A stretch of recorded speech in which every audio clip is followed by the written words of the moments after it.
Okay, today I've got a little upgrade special for you. This is featuring the Mongoose Tyax Elite that I've done a video review on already, and was also featured in my Mongoose collection video. Check those out if you want to see the bikes I ride.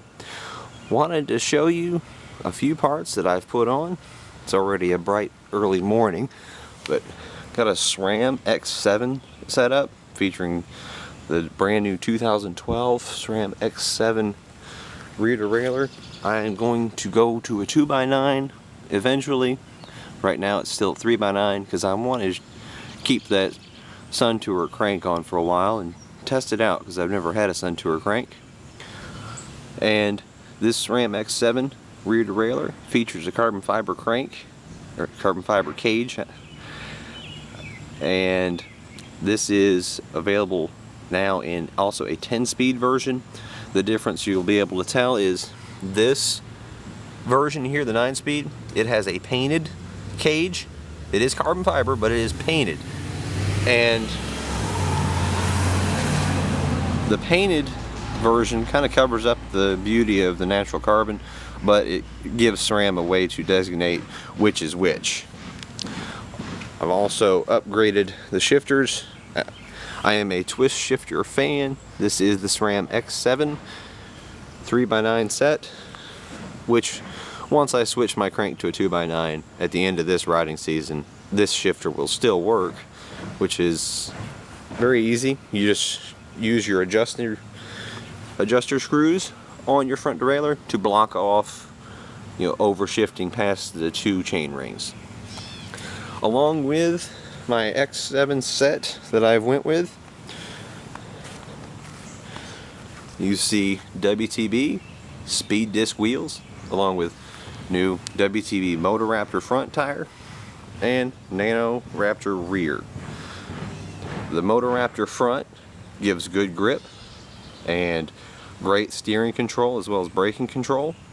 Gives up a little bit in the rolling resistance department because it does roll a little rougher than the small block 8s that were on this bike, but the gain in control, both steering and braking, is well worth it. The Nano Raptor, however, is a little bit faster rolling than the small block 8 that was on there, and in my personal opinion, the trails I ride, the Nano Raptor actually corners a little better because it has a deeper tread than the small block 8, but the deeper tread is a fast rolling design with a center strip that is almost continuous to give it that good rolling resistance. Gives up a little bit in the braking performance, but in reality your front brake is where you do 3/4 of your braking.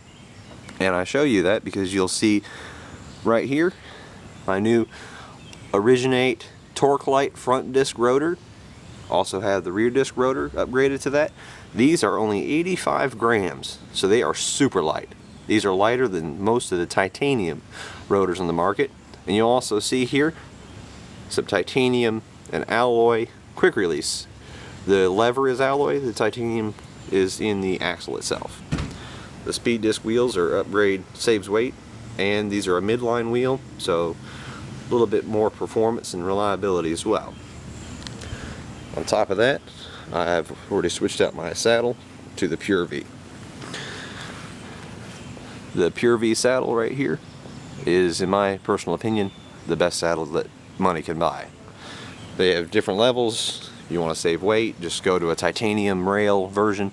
This is the chromoly version. It's the race. I normally go with the race line because it gives you the comfort, and the 100 grams difference between the $120 saddle and the $60 saddle, personally, it's about an 80 or 100 gram weight difference. That's a lot of money to spend on that, which my disc rotors saved me more than that, because the Textro rotors were about a 200 gram rotor and these are 85, so I saved over 100 grams per rotor. And compared to the stock saddle, this saddle is lighter itself anyways. So right now you'll see I've upgraded wheels, tires, disc rotors, skewers, and then of course the SRAM X7 shifters, derailleurs, and that SRAM 9-speed hub cassette, and the SRAM cassette and 9-speed chain. Those are upgrades over the stock components, which In all honesty, the Sram X7 rear derailleur, it is a noticeable improvement over the X5, but that's not to say the X5 lacked anything, because personally the X5 shifted smoothly, the 8-speed drivetrain worked well. It's just that this X7 is a slight improvement. With the carbon cage, it's a little stiffer, shifts a little crisper. I've only taken a quick spin around on this because I just did the upgrade last night, but this full package here, the better chain, better cassette, better shifters, better derailleur, it just gives you a crisper, clean shifting, and again, all of it saves weight, which I had never said the weight of this bike, but according to a Park digital scale, this was a 31 pound and 4 ounce bike stock. Sounds like a lot, but at a $650 price range. Another brand's bike, I'm not going to mention it, was a full 4 pounds heavier and $30 more. Another brand had a $680 bike that was 34.6 pounds. Well, that'd be 34 pounds 6 ounces actually. So this one was over 3 pounds lighter and $30 cheaper, which you could put that $30 towards the skewers. Which those skewers, these were an eBay special that it says Titanic quick release, lightest CNC quick release, with a 70-75 aluminum alloy lever and then a hollow titanium axle.